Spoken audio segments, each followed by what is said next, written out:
Alright guys, in this problem we're being asked to write the equation of the line that contains the points in the table.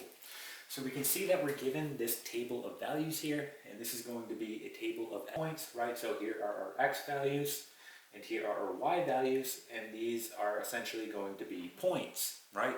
So we're asked to use these points to find the equation of the line, alright? So there's a couple things we need to know here. First, we need to know how to find the slope between 2 points. And we know that formula. So if we want to find the slope between 2 points, we can use the following equation. And that's going to be m equals y2 minus y1 all over x2 minus x1. And we're also going to have to know how to put something in point-slope form. So we know point-slope form can be written the following way, where we have y minus y1, and then we have our slope, and then we have x minus x1. Okay. And lastly, we want to know the equation of a line in slope-intercept form. And that's going to be y equals mx plus b.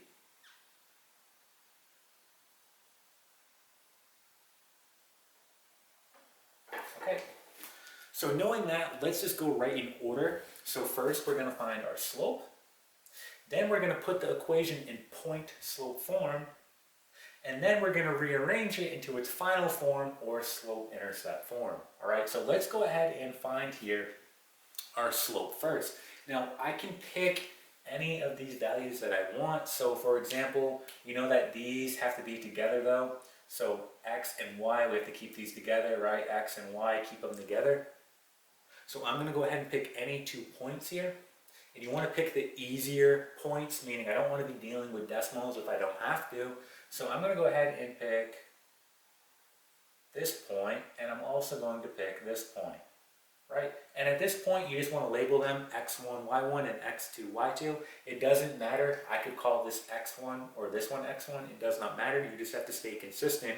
Meaning, when you go to label your y value, if I call this x1, this has to be y1. Okay? So you just have to stay consistent. So I'll just go left to right. I'll say that this is going to be x1. This will be y1.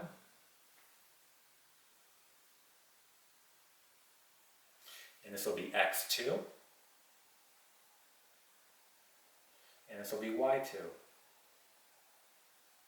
Okay, so let's go ahead and find the slope here, just plugging in these values. Here's my y2, right? And here is going to be my y1, so I'm going to have the following here. And let's just erase this side of the board so we have room to write. So we're just going to erase this right here for now. And plugging this in, we're going to have 2 minus, and then my y1 is a -1, so -1. Okay, x2 is 0, minus my x1, which is -2.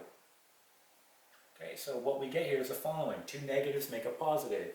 So we get 3 on our numerator. And again, 2 negatives make a positive, so we get 2 on our denominator. Here is our slope. So m equals 3 over 2. Alright, there's our slope. Okay, so let's go ahead and erase this. We're done with that. We just recorded it. It's 3 over 2.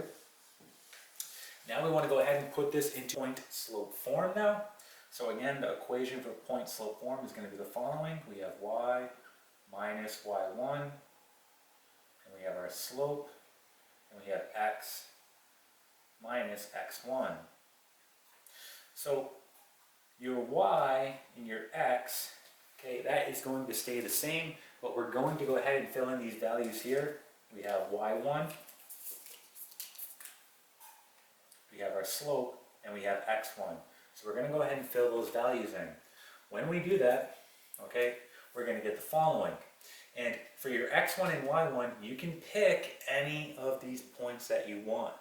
Alright, so I could pick this point, I could pick this point, this point, this point, this point. It doesn't matter. You're going to get the same answer regardless. So that being said, you want to pick one with easy values. Okay, so personally, I see a 0 here. That's very easy to work with, right? And then I have a 2. I'm going to go ahead and pick this point here. So this is going to be my x1, and this is going to be my y1. All right, so let's go ahead and plug this in. So we're going to get the following.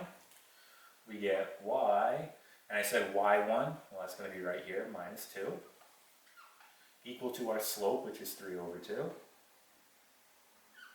x, and then our x1, we're going to use this right here, 0. Okay, so let's see what we get here. Again, we know x minus 0 is simply just going to be x, so we get y minus 2 equal to 3 over 2 x, right? And then your last step, right, you want to go ahead and put this in slope-intercept form, which is y equals mx plus b. So again, we just want to isolate our y variable, so it says y equals here. So we're going to add 2 on both sides. Okay, and when we do that, we're going to get the following. Our final equation is going to be y equals 3 over 2x plus 2. And this is going to be our final equation, and it is in slope-intercept form.